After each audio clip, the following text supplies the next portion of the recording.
सीआयडीच्या आरोपपत्रातून कराडचं नाव समोर येताच सुप्रिया सुळेंचा थेट निशाणा महाराष्ट्राची बदनामी या दोन लोकांमुळे. वाल्मिक कराडच संतोष देशमुख हत्या प्रकरणाचा मास्टर माइंड असल्याची माहिती सीआयडीने दाखल केलेल्या आरोपपत्रातून समोर आलेली आहे. यावर शरद पवार गटाच्या खासदार सुप्रिया सुळे यांनी पहिली प्रतिक्रिया देताना संताप व्यक्त केलाय. दोन लोकांनी राज्याची बदनामी केलेली आहे. बीड आणि परळीचे लोक साधे आणि सरळ सुसंस्कृत आहेत, पण दोन लोकांच्या गलिच्छ राजकारणामुळे राज्याची वाट लागली आहे, राज्याची बदनामी झालेली आहे, असा दावा करत सुप्रिया सुळे यांनी मंत्री धनंजय मुंडे आणि वाल्मिक कराडवर निशाणा साधलाय. तर संतोष देशमुख यांच्या हत्या प्रकरणावर बोलताना सुप्रिया सुळे म्हणाल्या, संतोष देशमुख यांच्या हत्येनंतर या कुटुंबाला एवढी मोठी किंमत मोजावी लागली. 70 ते 75 दिवस झाले तरी कृष्णा आंधळे नावाचा आरोपी फरार आहे, तो सापडत का नाही? मग राज्यात नसेल तर परराज्यात आहे का? त्यांनी दिल्लीशी संपर्क साधलाय का? केंद्रीय गृहमंत्रालयाशी संपर्क साधला का? एक सातवा कुणी 70 ते 75 दिवस फरार कसा काय असू शकतो?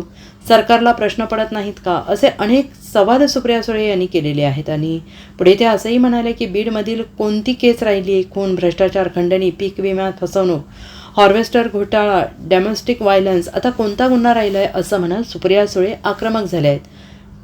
तर मी कधीच खोटेनाटे आरोप करत नाही. अवाधा नावाच्या कंपनीने तक्रार केली तेव्हा त्या हैवानांना आवरलं असतं तर वैभवीचे वडील गेले नसते, असं म्हणत त्यांनी सरपंचांच्या हत्या प्रकरणावर खंत व्यक्त केली आहे.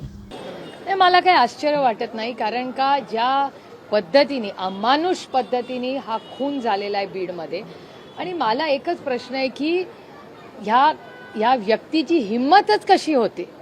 त्यांना ही संधी, ही सत्ता किंवा हा अधिकार कोणी दिला अमानुष वागण्याचा? त्यामुळे अर्थातच या सगळ्या प्रक्रियेमध्ये कोणीतरी मोठं त्यांच्या मागे असल्याशिवाय एवढा अंधाधूत कारभार चालेल कसा एखाद्या जिल्ह्यामध्ये? आणि हे दुर्दैव आहे की ह्या कुटुंबाला एवढी मोठी किंमत मोजावी लागली आणि इतके 70-75 दिवस झाले असले तरी अजून एक कृष्णा आंधळे फरारच आहे. मग तो फरार आहे तरी कुठे? सापडत कसा नाही? आणि मग राज्यात नसेल तर परराज्यात आहे का? मग होम मिनिस्ट्रीला कॉन्टॅक्ट केले का या सरकारने?